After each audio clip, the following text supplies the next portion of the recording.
What's up, guys? Welcome back to the channel. In this video, I'm going to be doing a winners and losers of the NBA trade deadline. Starting off with the Lakers. They are winners of the trade deadline and they get an A+. They got Luka Doncic, Markieff Morris, and Maxi Kleber, giving up to the Dallas Mavericks Anthony Davis, Max Christie, and a first-round pick. So if they got an A+, here's why. They only gave up a first-round pick, Anthony Davis, and Max Christie to get Luka Doncic. Doncic is a top 10 player in the league right now, and he is a top 3 player in the league in the future. He's only 25 years old. I don't know what the big concerns were with him. I mean, I've heard about them. I just don't agree at all. Doncic, the fact that they only gave up one first-round pick is just amazing. This guy on 2K, you would have to give up 8 first-round picks. The Lakers, the only loss of the trade was they're a bit low on center depth. They traded for Mark Williams, but the trade got rescinded. But Anthony Davis, giving him up for Luka is a win. Davis is 31 and only has 3 good years left. But they get Luka, and he's there once LeBron retires. Max Christie, giving him up was a loss. He's been balling as of lately, balling with the Mavs too. But the Lakers just won this trade completely. Markieff Morris and Maxi Kleber aren't much, but when you get Luka Doncic, it's just a great thing, and it's a great trade, and they get an A+. But here we go. Dallas Mavericks, they are a loser of the trade deadline, and they get a C+. C+, yeah, that's probably high. Well, maybe. They got Anthony Davis to match with Kyrie Irving. He's still a good player, top 20 player in the NBA.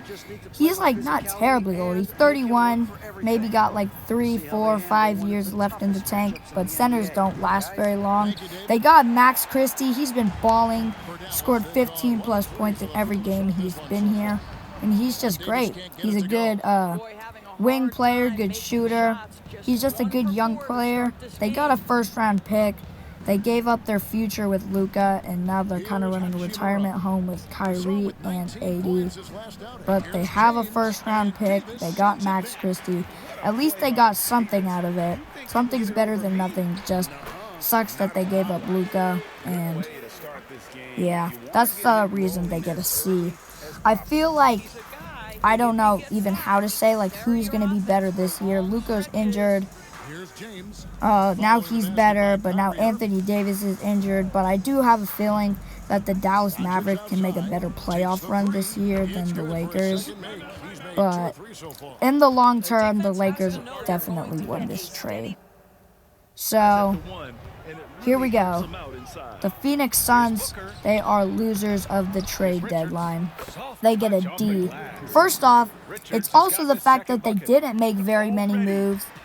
They had a terrible trade deadline. They couldn't get rid of Bradley Beal's no-trade clause, so they can't ship him out without his approval. They had to give up a first-round pick to get rid of Nurkic. Then, during the trade deadline, they leaked that they were looking to trade Kevin Durant, and that was not good with him. They're already struggling as a team, and now that their best player is not on good terms, just not good. So just giving up that first round pick was huge. Leaking to Kevin Durant that they want to trade him.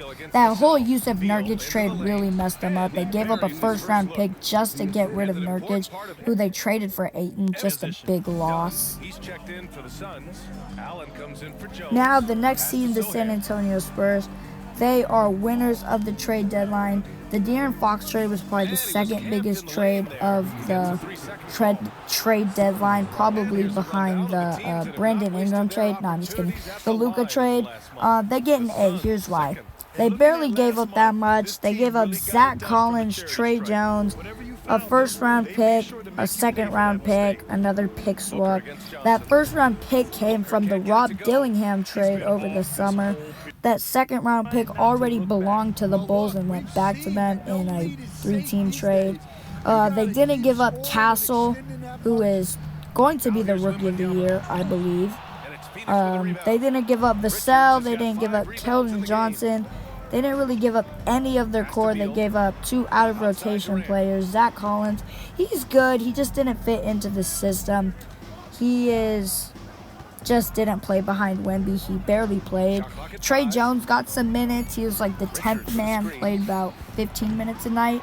He was a good point guard, just not going to last here very long. He's still young. He's just like not going to last. Good to ship him out. But with De'Aaron Fox, the Spurs have a legitimate run here. They're already starting. They're like so much better than last year already. They were sitting at 500. They bring in Fox, and now they have a chance to go to the playoffs in Wemby's second year. Right? Like, Brian Wright, Spurs GM, he's a genius. Top 3 GMs in the league. He knows what he's doing. He's building a core, and now over the summer with the Hawks pick, the Spurs have a chance to get Cooper Flagg. Could you believe that? Yeah, so the Spurs, they get an A. They know what they're doing. Great trade. Great move at the deadline. Didn't really do that much else. They were hinting at trading for a big man. They didn't do it. But getting De'Aaron Fox, barely gave up much. Got De'Aaron Fox who wanted to be here.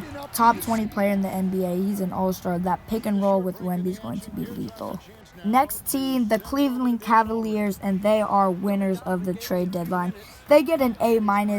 They're having a great season, first in the Eastern Conference, probably already locked into the playoffs. It's a great team built around. They have young talent, Darius Garland, Evan Mobley, then Donovan Mitchell, not young, Jared Allen, not young, but still great players in their core team. And now they add DeAndre Hunter, shipped out of Atlanta, who's having a career season, a strong 3-and-D wing. And now with that, they have a pure starting 5, and they're really just adding pieces that just builds their team more to giving them a chance at winning the finals this year. They've proved that they can go win. Now it's just, can they go win in the playoffs?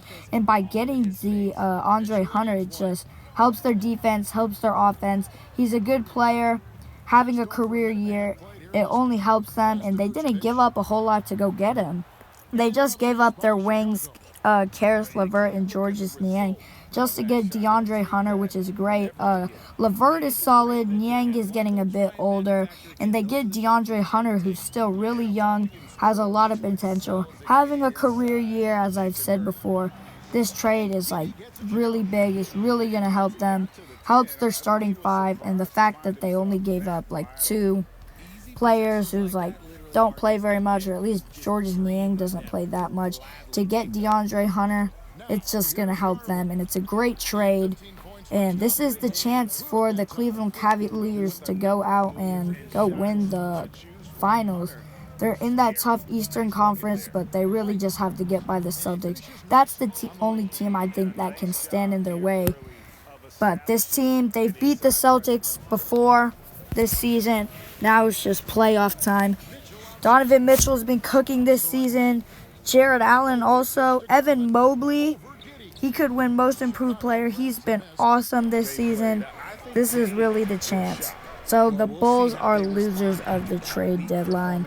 They get an F. I don't know what they were doing. Didn't do a whole lot. They gave up Zach LaVine in that De'Aaron Fox trade. They got barely anything. They got back their second-round pick. But literally they just joined into the 3-team trade, gave up Zach LaVine, and did nothing. LaVine was their star player. Now there's not much going on. They better get a good pick this year. 2025 is a good draft class because there's not much going on this team right now. Kobe White's been having a good year. Mataz Bazelis, their first-round pick this year, is good. They already got rid of DeMar DeRozan this summer. Alex Caruso traded. This team just doesn't have a lot going on. So that's it. That's my thoughts on the winners and losers of the trade deadline. Once again, the winners, the Lakers, the Spurs, and the Cavaliers. The losers, the Mavs, the Suns, and the Bulls. Let me know what you guys think of the top trades over trade deadline. The De'Aaron Fox trade, the Luka Doncic trade. any other trades that went down. Let me know in the comment section below. I got a fire video coming next week. Let me know what else you guys want to see. More 2K related content, more NBA related content. Let me know in the comment section below, and I'll see you guys next video.